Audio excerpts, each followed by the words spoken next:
Voice of the People Party ya kas nengkong kalek penyekendo DC yang ke is kasihil USC sedhu manekran halor kajing dawa biang yang ke VPP manyau biang ya ke vote yang ke melim constituency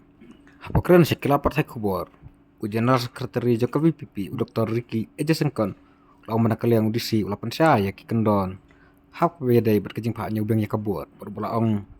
manakal yang ke parti kan seperkhad kisinjam kebakin sasim hakine kesengi ki pansawan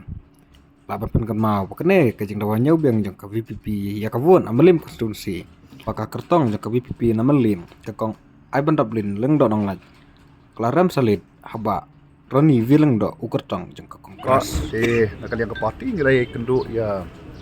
ki bapait ki bakmi ka bede ka election but nakaliang ka jongki kila ai ngi ki chingshai pensyai lo ki mat ki bangi ya ujor but nakaliang ka party i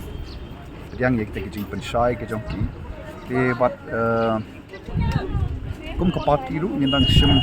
in lai sim ki siar right ya ki wei pat ki lat inti ka ka bebe pat kami ya ka ba ki pensyai ya pedang yang kita ki pensyai ki jongki bat ke besar ke parti pada concession dari segi kinti pada ke bagi di benda halot ke percaya ke ki kan tekmud laban nak kaleng ke VPP kapat das ngohon kan ga ayu kadang perkhat sim dak kuai pat kilenti halot ke election result namali dan ki katu kat ni ki ba in perkhat ke parti kaleng tungi tangkum tahi ke mata bat sekawai peru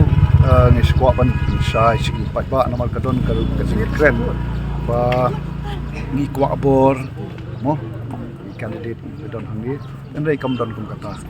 amang ni isu dawa bai ka hok ke jongi ya habang syam ba kadon ka nulu ka jing pam i bai ka pam i renti nolor kata kam don ke kata ka jing ya kuak bor ne kita kan mau punya sok lihat ke kita kijing pensai ke mana kaleng ki UDC a sa parti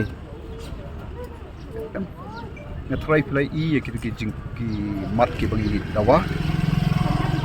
te halot ki tuhi ki lai panshai te ki dons pada siki ki pada ki ba i kum parti pada in saya shim ki rai in saya ki wei pat ki lenti te tangi tahi mo